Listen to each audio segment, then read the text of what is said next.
I made a mistake at the end of the previous recording. I said that the user interface was not symmetric between endings, and I was wrong. I went back and rewatched the footage, and in the Miyuki ending, the gallery and music libraries do indeed appear in a similar fashion to how they're appearing here. Um, the difference would be that the gallery would be all the CGs that contain Miyuki, and the music would contain the end credits for Miyuki's ending. Um, so instead of Galactic Merry-Go-Round, it would have that song, which I forget what the name of is right now. Um, so the UI differences are actually symmetric between the two endings. The length of the endings is symmetric. It's just that it seems like Aoi's ending seems to include Miyuki's ending, and thematically and tonally and visually, it is more like an actual final ending or golden ending to the game. Oops. As opposed to the Miyuki side. I could go into the gallery just to avoid that autoplay.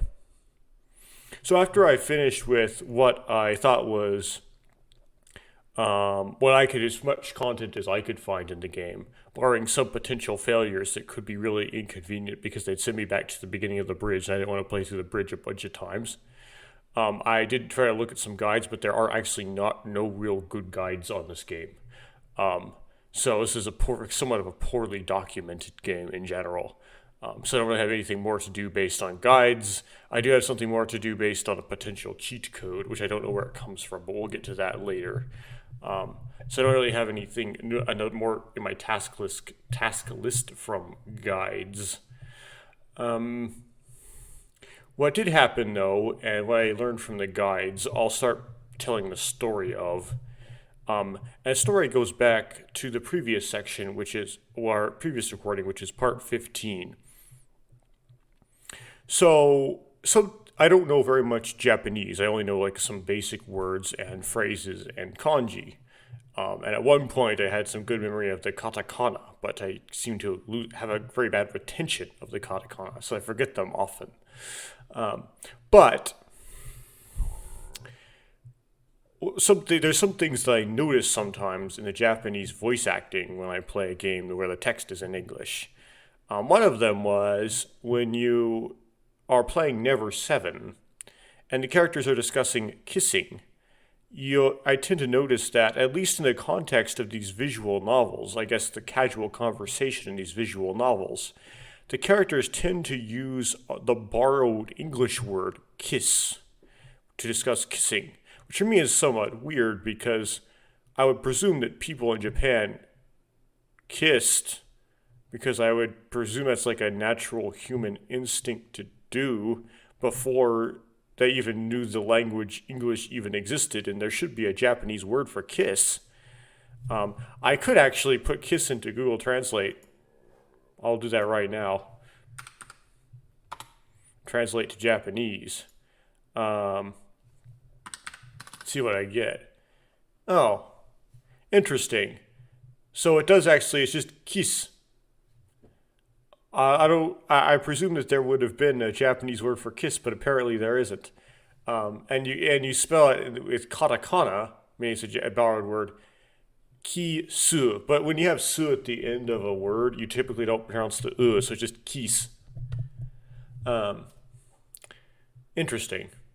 Um, and so because of that, I can recognize kis in Japanese voice lines when characters are discussing it. I first noticed it when in Never Seven, when the main character, whose name is Makoto, is talking about kissing with Haruka, and Haruka says, in the English translation tends to be "let's kiss," and the Japanese voice actor just seems to say "kiss," and that's it. Um, so in Yumi and Her, when they're discussing kissing, sometimes you hear kiss in the Japanese voice acting. But I did comment on this in somewhere partway through um, part 15. I don't have a timestamp because I didn't go back and rewatch the whole thing. Where I noticed something odd about the Japanese voice acting. This was going on the whole time, but I didn't notice it until the very last part because I'm really dense and inattentive. And that was, there are lines with kiss in English, in the English translation. They did not have kiss in the Japanese voice acting anywhere. Instead, they seem to have another rather short and subtle English borrowed word that you also would think that there would be a Japanese word for, because you would think Japanese people would do this before they even knew the English language was a thing. And that word was sex. I made one comment where I said I noticed something weird in the Japanese voice acting with that line, but I forgot where it was in the middle of chapter 15. So at that point, or part 15, just before I was about to finish the game for good, for the first time I got the hint that the version of the game I was playing, which I got off Steam, was in some way or other censored. But it was only censored in the English translation. There was no censoring in the Japanese voice acting that was playing. So, although you wouldn't see anything remotely like this, with the exception of that one bad ending, you know that bad ending I'm talking about, in the text, and I wouldn't say things like this to, like, certain things, if you could understand Japanese, which there are a lot of people in the United States that can understand Japanese. It's pretty popular due to the popularity of anime and manga and visual novels in the United States, so it's not too uncommon. You would be hearing this stuff in Japanese that would basically like not be in my content guidelines for my YouTube channel. It was something I normally wouldn't put on my YouTube channel. I'm not going to go back and take that down, of course. I don't do that kind of stuff, but it's a little bit of a trap. And the reason, and I'll try to explain why it's censored, it's because you eventually figure this out if you research it. The original Japanese game that was written, I think the name Japanese title is Kimi to Kanojo ta Kanojo no Koi. And from 2013, 2013, is like an eroge. It's a porn game. I didn't know this until I started researching the game after I finished playing it, essentially. So until between part 15 and part 16, this being part 16. So I didn't know this. And it was translated to English by Jast. And Jast has a uncensored DRM-free version of it that they sell on their website for I think about $35. Then Jast wanted to put it on Steam, but to put it on Steam, you have to Steam actually has some like content guideline rules, so they had to censor it. But they somehow got away with only censoring, like removing some CGs and scenes, and just censoring the text. They didn't censor the Japanese voice lines. And I guess they thought that they could get away with doing that because they would think that no one would understand the Japanese or something. So it's this weird partial censoring that I just didn't pick up on. And Jast sells a $4 patch you can apply to the Steam version if you bought it off Steam, which I forget exactly how much I paid for the Steam version, but it's much less than $35. And even if you added 4 to it, still wouldn't make it up. So it'd still be cheaper than getting the DRM free version. And sometimes this is referred to as the Director's Cut or DLC patch, but it's not really a Director's Cut or a DLC patch. It's a censor reversal patch that you can apply that uncensors it.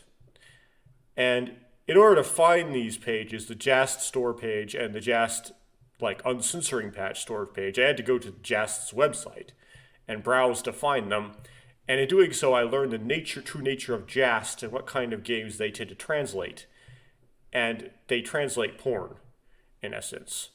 And so now I know next time I see the publisher Jast, what exactly it means. I'll probably avoid the publisher Jast in the future, knowing the context of Jast and what Jast actually does. But I didn't know that at the time. I started playing this. I started playing this because Bijou Mike left a comment on one of Matt Pat's Doki Doki Literature Club video saying you should play, this game called You, Me, and Her. It's like better or whatever. I forgot what the comment exactly was, and that's made me learn about this game. I didn't actually watch any of Bijou Mike's videos on it, of course, so I didn't get any spoilers. This was blind. But that's how I learned about it. I didn't know anything about, the origins of the game. And this game is so obscure that it doesn't have a Wikipedia page, but it does have a TV tropes page. And if you read the TV tropes page, you get a hint of some of the stuff that was censored out of it. And I don't actually know for certain whether or not it was purely text that was censored out, or whether or not it's actually visual. There's actually CG censored out. However, there's something on the TV tropes page, which I won't read aloud here, that suggests that there was actually something visual censored. Although theoretically, it just suggests it doesn't prove it, because theoretically you could have done that with text, with artfully done text, but suggests it. And the way the pornography is in the game is sort of progressive in the same way the horror is. If you go back and think about it, even though I don't know what's in the non-censored, if you kind of pay attention to the voice acting, you can tell that the game starts out without any of that stuff, and then slowly creeps in and reaches its full potential when you're in the bridge section when the game goes horror. So it doesn't really start out being something porn, but then it will creep in on you as you go through. So it's sneaky that way. Anyway, so I'm going to put in the cheat code. I don't know where you get this from. Maybe it's associated with Suichi's birthday or something. But this is another, and we'll see what it does exactly. Skip forward. And then place a phone call. And this looks somewhat like Aui's phone number, but it's May 14th as opposed to May 23rd. I forget if that has anything to do with Suichi's Suichi. Wrong game. Shinichi's birthday or not. I know it's not Aui's birthday, because Aui's birthday is May 23rd. So this is 1 week before Aui's birthday. Is the date you'd put in here.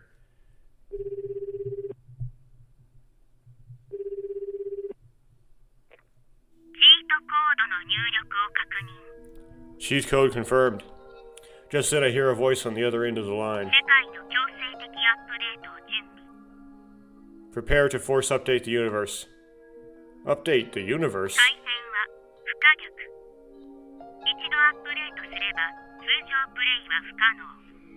This update is irreversible. Once complete, regular play will be disabled. And that's actually not true. You can just save the app data. You can make a backup of the app data folder somewhere.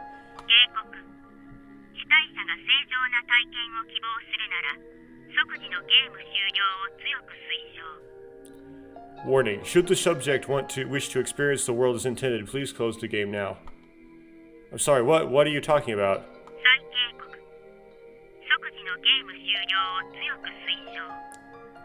Again, it is strongly encouraged to close the game immediately. I won't close the game, but I will pause the encoding here, because I have to take care of something I need to take care of right before I turn into a pumpkin. And then I'll get back to it in a couple minutes. Okay, I'm back 2 minutes later. Midnight was approaching, and there's something I needed to do before midnight. Cool. Again, it is strongly encouraged to close the game immediately. Initiating countdown.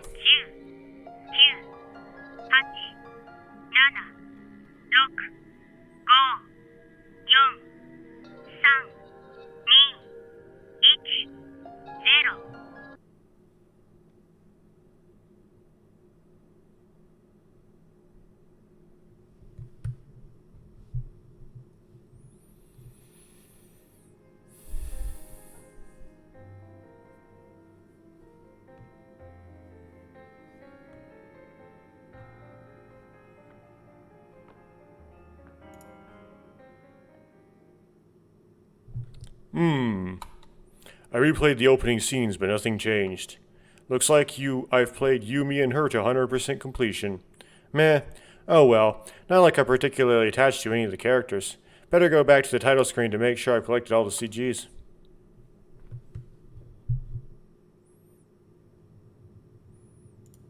can I start and go through like all the way? Skip all the way back to the menu.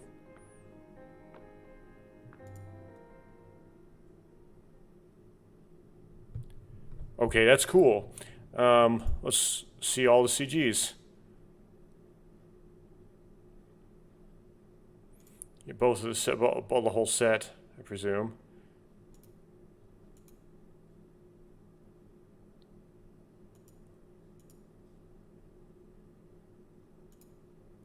Odd.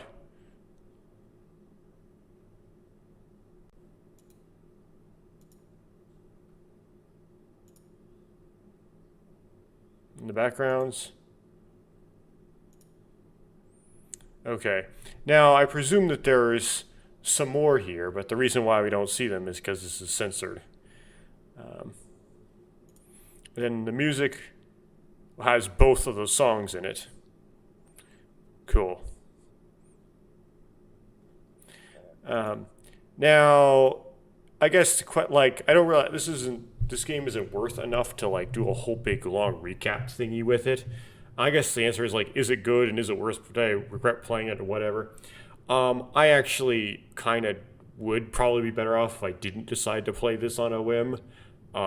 This is kind of off genre from my YouTube channel, and it's kind of like party, salty, greasy morsels of romance, if that's a good analogy. And I don't know if I like how that kind of thing makes me feel. Uh, it's a little bit risky. Um, so, not quite the right kind of thing I want to put in my head. Um, so, I guess you could say I enjoyed it, which is the implication of it being salty and greasy. But also, it's probably not good for you, kind of because it's salty and greasy. If you get the idea. Um, yeah.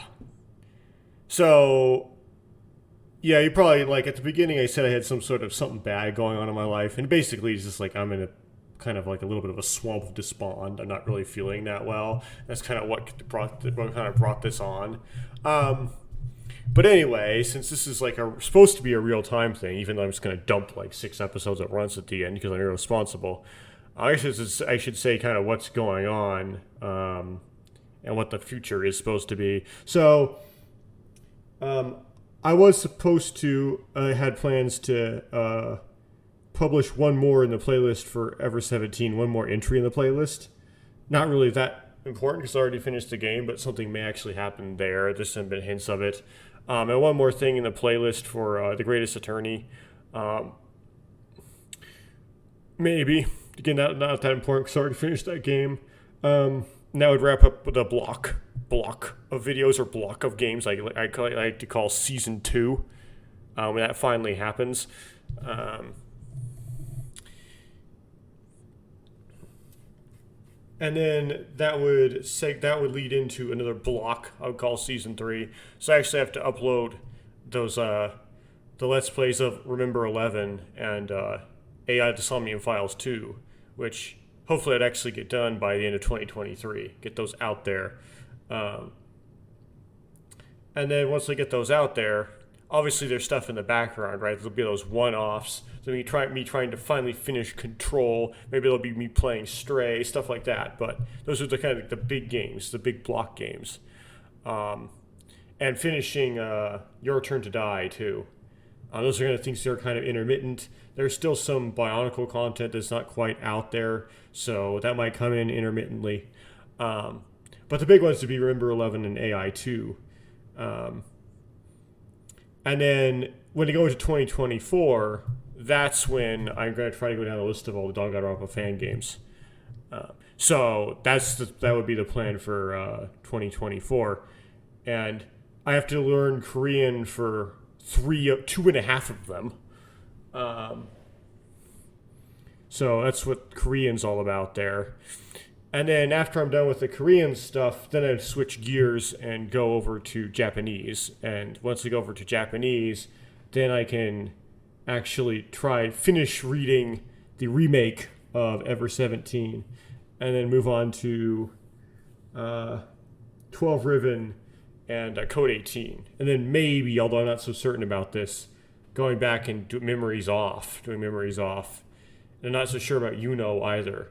It would be in Japanese if I did Uno, because I would be doing the Sega Saturn version, which doesn't have a translation.